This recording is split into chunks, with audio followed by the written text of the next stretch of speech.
Okay, Andy. So you're into trapping.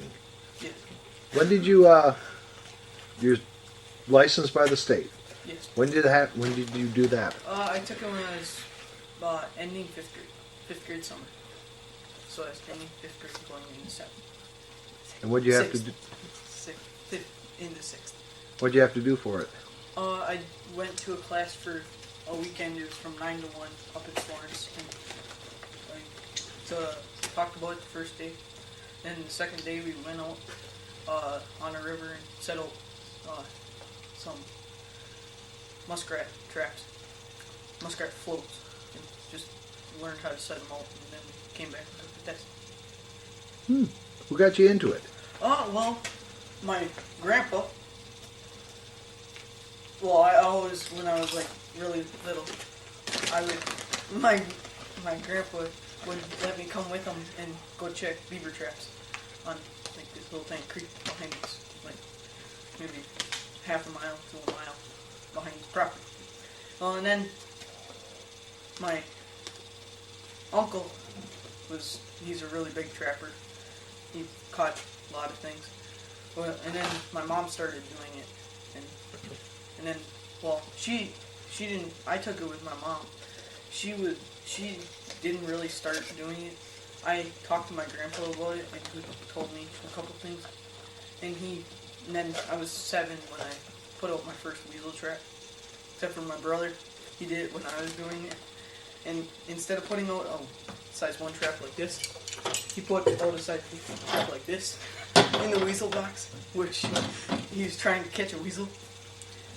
And that's pretty much how it started. Okay. So, what do you got there for equipment? Well, I'll start down here. I'll go from littlest. Well, right here, I made this myself. I took a rat trap, and I drilled holes in it. You know, like this thing comes up and flips over and catches the rat, and you have the cheese right here.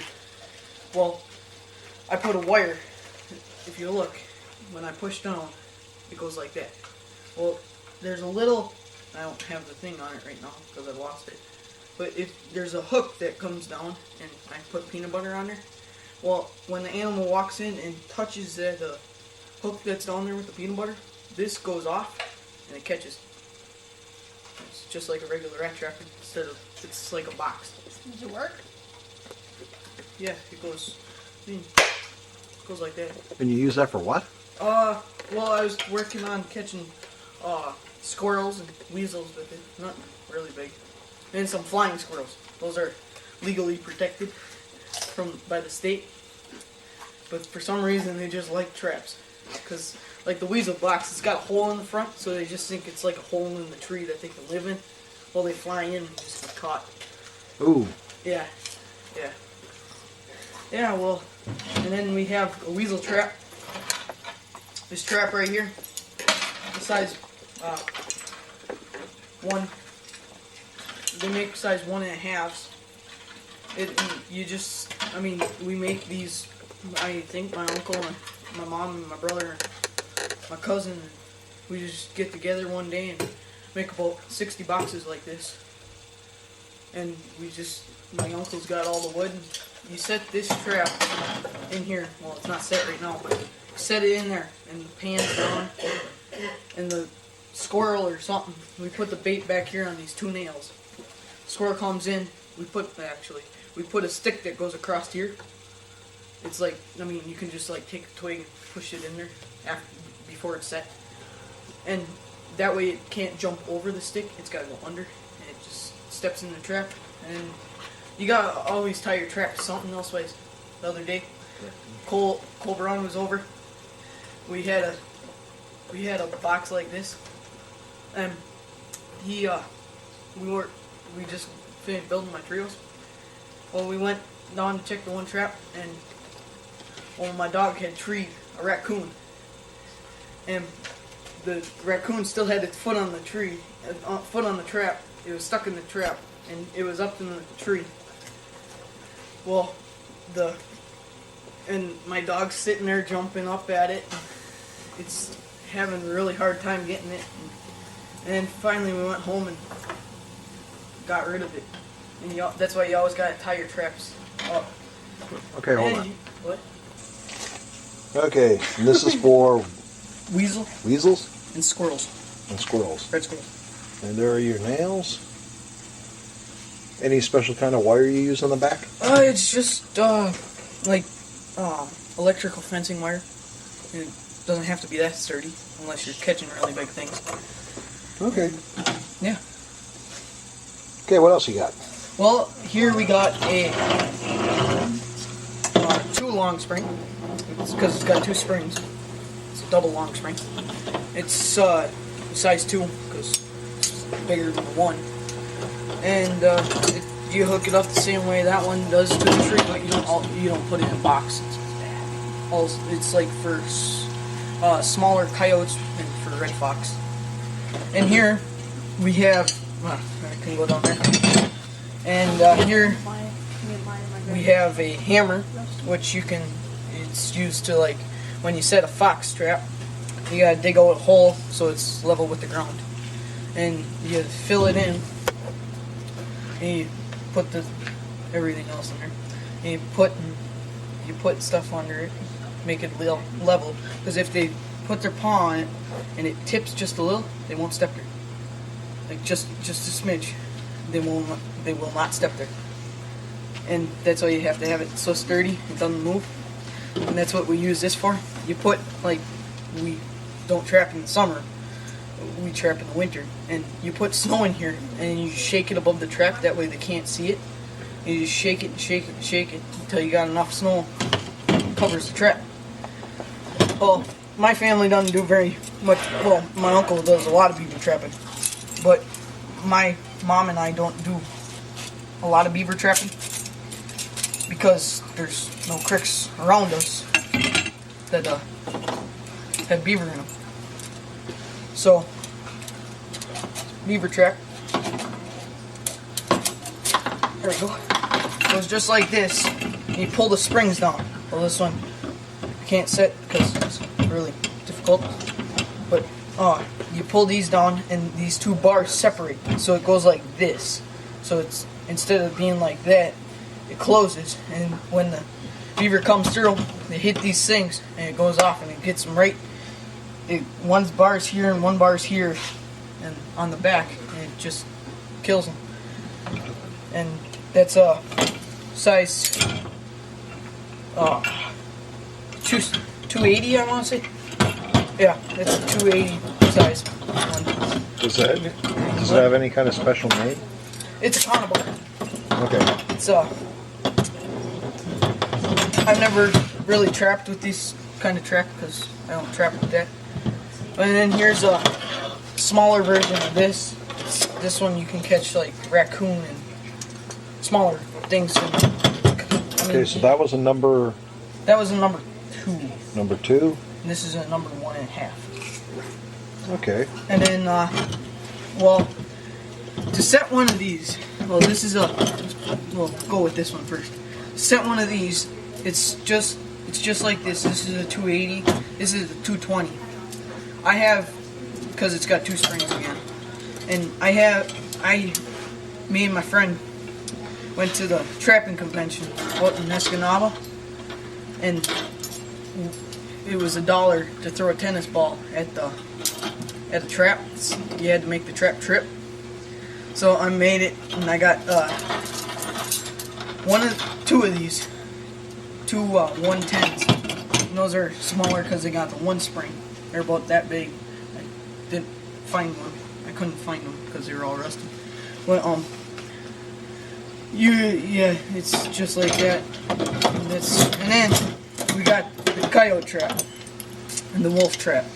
This one I like. This is what my mom and my brother and I use. Well, first you dig out a hole with this. It depends on what size the hole you want. You got a hole about this big in the ground. Well, about the size around your trap is. Then it goes and you dig a smaller hole about that big underneath the other hole. Well, these sticks right here, they're homemade, and you put them like this. underneath the trap, and they cross over when you pound them in. So they're sitting there like this, underground, and the trap's sitting on top. Well, these are, say the ground's right here, the trap's like this and it's set, and you take you just take this and sprinkle some snow over it again, and then this right here, these we bought at a trapping convention. They're really, really nice. I love them. They make your job a whole heck of a lot easier. Okay, what do they do? They here, I'll take them like this. Well, you know how you got the trap like this? Well, these, different sizes, you can put them on like this. And they give you more leverage. More leverage, okay. And you put them like this. That way you don't get your fingers. Just prime them down just like that. And you put the 2 bars down. They flop down. This is a weak bar because this bar right here, well, it has a space in here because that way it doesn't crush the bone. It just goes right up and next to the bone. That way they can't get their foot out. Okay, so it doesn't crush it, so it doesn't break it off. Yeah. All right. Because there's been times where my instructor said that he's caught so many wolves and coyotes where it breaks their leg and they just pull out. And sometimes if you don't pay any attention when you're pounding in the stakes and they just go straight down, if you catch a wolf, it'll pull it right out. Okay. And then this bar right here, that's the smart bar, we call them, because it goes down and the bar goes underneath here, so it's sitting like that. And you pull up the pan so it's just touching right there, so it's just got enough weight on it. So and then you can set it to different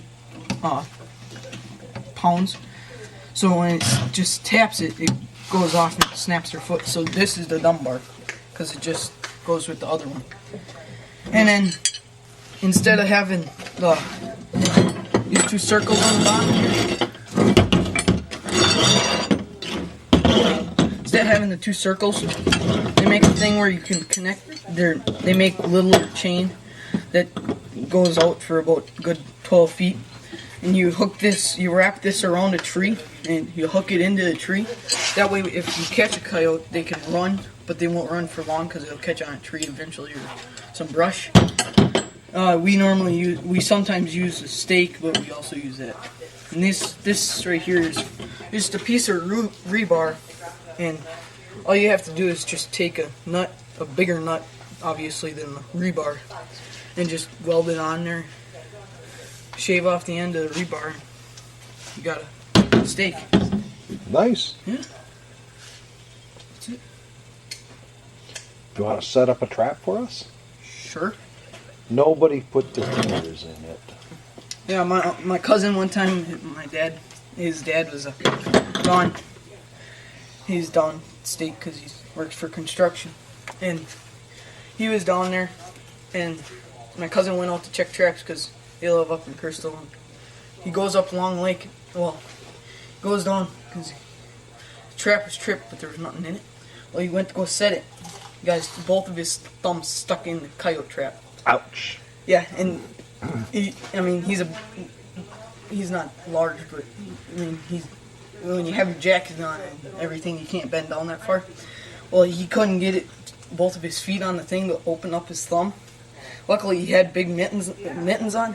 The thumb was about this big. And he didn't have a cell phone with him at the time because he just went up there just to check him. Well, he got both of his thumbs caught, and then he finally got it out. Yeah. Yeah. Yeah. That was that. There you go. Don't put your thumbs inside the trap. I'll set up this trap right here for you. Hold on. It's not as strong as most of them. It's only got 2 springs on this side. My uncle has 4 springs on total, and I'll set one here for you. things come in really good handy. We'll make them fly. I won't try. I don't want to get hit in the face. How did I do this last time? Well, that didn't work. No pressure.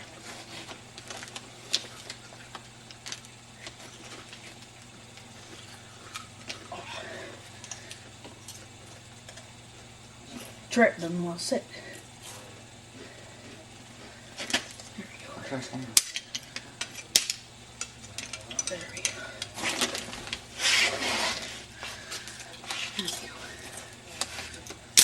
Blah. Cole, can I have you come over here? Okay. It's not very easy to set Oh, away. So. get somebody else in there to get their finger in there, right? Right. Oh wait, you gotta get the dog out. Okay. See, and then you come over here. This finger, this bar is loose, you see? Push that one down a little bit. Come over Okay, so here. you come under that bar so your fingers aren't going in. Yeah, so Good idea. Move that up a little bit. there we go. See? And you put the stakes in and you cover it up with snow. Okay, so you'd have a hole big enough for A that, hole big enough around. It's about that big. and then in the bottom a a little- smaller hole. Yeah, for the chain, just big enough for the chain and the stakes to fit in. Okay, and about how deep? And I mean, it's about 6 feet deep. I mean, not 6 feet, 6 inches. 6 inches deep. Yeah, Okay, yeah. Yeah, I mean. and then you it's- just it's cover always- the top of the hole and sprinkle some snow across it. Yeah, they make sanders, sanders, whatever. And most of you guys know this is a ice scooper for cleaning all ice fishing holes. Yeah. But our family, I got this from my friend in first grade. Still Give have it it. Santa too. Yeah, for Christmas. And I just found a use for it a couple of years ago. And you just sprinkle that with a little bit of sand or snow or grass or stuff, and then it just fox comes in and just taps it just lightly, goes off. Neat. Yeah, it's always good to have two people with you. That way they can help you. Oh yes. Need a water bottle? Yeah. Set that off. No, you just put No, your you just put your foot foot on on. I'm top almost of done. it and then little. No, you just put your foot in. Put your foot in it. No, you just step on it like that, and it just pops up. It doesn't get your toes. Yeah, then- Okay, show me. Oh, It just pushes up against your bum of your that foot. was slick. Unless you have really small feet and Yeah, and then it that's just not bad. Well, catches yeah. your foot, and then. I mean, you don't want to do that with the bear trap. Oh, no, I You mean, take a giant log and you stick it in. we have a bear trap. It's about that long. It's laying on our living room floor. What a great idea. Is that for And intruders? it's actually a It's smaller. a security system. You never know. You walk It's in not and set. My there's- uncle's okay, got never mind. some there about this long there laying. He's got about 4 of them on his living room floor. And I mean, ours is a smaller bear trap. Yeah, Small? small. Hey. It's about that. Well, thank you very much. Yeah.